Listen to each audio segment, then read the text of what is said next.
ঘর। আচ্ছা, তোমাদের কাছে ঘর মানে কি?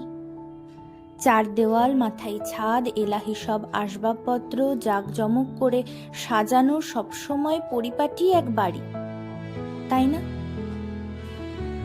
আমার কাছে না ঘরের সংজ্ঞাটা বেশটা আলাদা। একটা সুন্দর জাঁকজমক বাড়ি বানাতে অনেকটা টাকা লাগে, অনেক ব্যয়বহুল একটা ব্যাপার।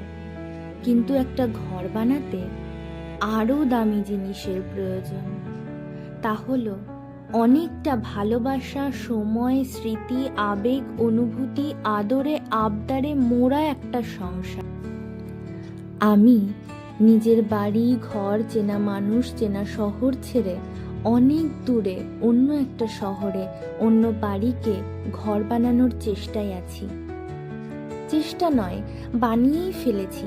কেমন জানি কিছুদিন দূরে থাকলেই এই ঘরটাকে আমি ভীষণ মিস করি। হঠাৎ আজ আমার ঘরটাকে না বড্ড সাজাতে ইচ্ছে হলো। তাই যেমন ভাবা তেমন কাজ। বসে গেলাম রং তুলি নিয়ে।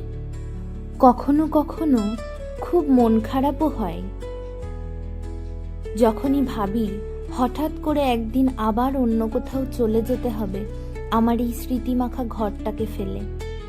তবে আমি জানি, আমার নিজের প্রতি বিশ্বাস, আমি সেই অচেনা অজানা বাড়িটাকেও আবার ঠিক নিজের ঘর বানিয়ে নেব।